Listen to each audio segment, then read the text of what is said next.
Bonjour et sois le bienvenu. Aujourd'hui, je te raconte l'histoire Morane, la petite sorcière. Une création originale de Mel, conteuse curieuse. N'oublie pas de t'abonner et aimer cette vidéo afin de soutenir la chaîne et ne pas rater la prochaine histoire. Reste bien jusqu'à la fin pour découvrir la chanson. Dans une petite cabane, cachée au fond d'une forêt, vivait Morane, une petite sorcière à peine plus grande qu'un balai. Elle avait des habits enchantés qu'elle pouvait changer à sa guise. La plupart du temps, elle cueillait avec soin des plantes dans la forêt. Elle les utilisait pour la fabrication de ses potions magiques et elle passait beaucoup de temps à étudier de vieux grimoires.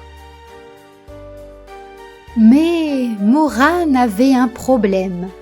Elle s'ennuyait. En plus, à part son chat noir qui allait et venait, elle était toute seule. Une fin de journée, un jour d'Halloween, elle entendit des cris de joie des enfants du village le plus proche. Elle ouvrit sa fenêtre pour mieux écouter. Elle pouvait les entendre se précipiter dans les rues.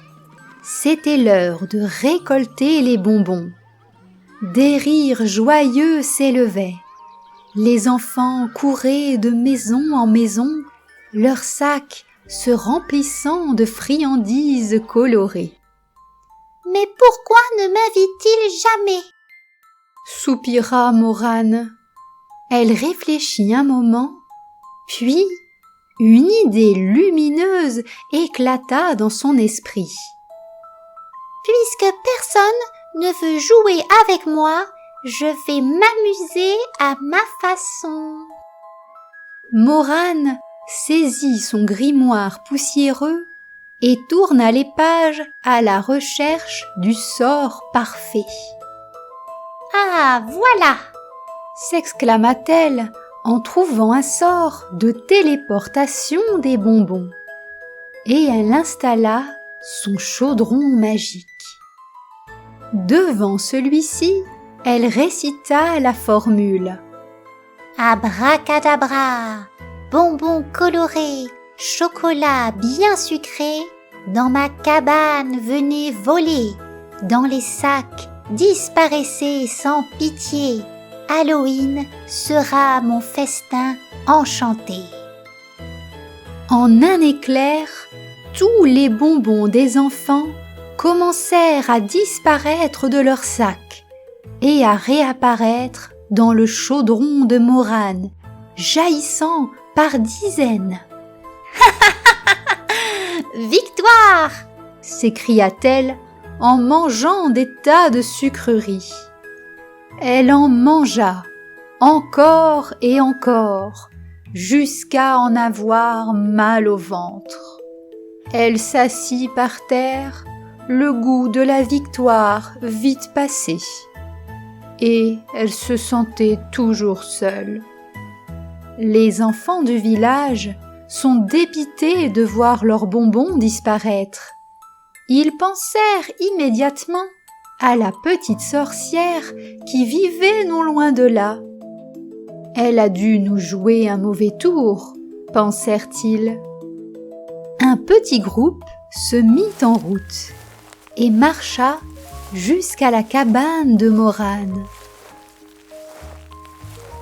Puis, les enfants toquèrent à la porte. Morane, surprise, ouvrit doucement avec méfiance. « Morane, on sait que c'est toi qui as pris nos bonbons !» s'exclame un petit garçon. Morane baisse les yeux, un peu embarrassée. Je m'ennuyais toute seule, Et je voulais juste m'amuser. Mais tenez, il reste encore plein de bonbons. Je n'ai pas réussi à tous les manger. Morane rendit les bonbons qu'elle avait volés et, pour se faire pardonner, utilisa sa magie pour doubler le nombre de friandises. Puis, toute contente, elle leur montra son fidèle compagnon.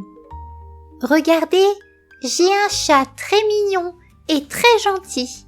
Il s'appelle Sirius. » Les enfants revinrent régulièrement jouer avec elle. Mais Morane trichait toujours à la course. C'est plus rapide sur un balai magique.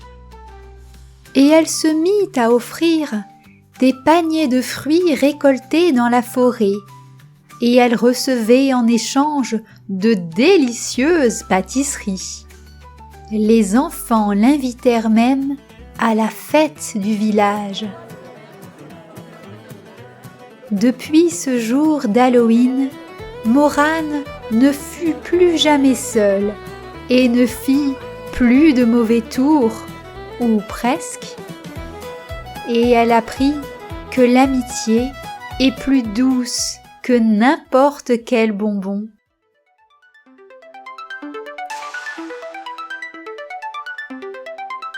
C'est la nuit sombre de l'Halloween. Morane prépare son coup malin. Une petite sorcière en noir et vert, avec son chat noir fidèle et fier. Les enfants dansent, les rues sont pleines, des citrouilles, souris au vent. Morane rit, prépare son sort pour voler les bonbons de chaque enfant. Elle dit abacadabra, les bonbons viennent au loin. Sous la lune éclairée, les sucreries volées. Les enfants cherchent mais ne voient rien. Leurs sacs vides en main se maintiennent. Morane sourit dans l'ombre, elle attend avec les bonbons.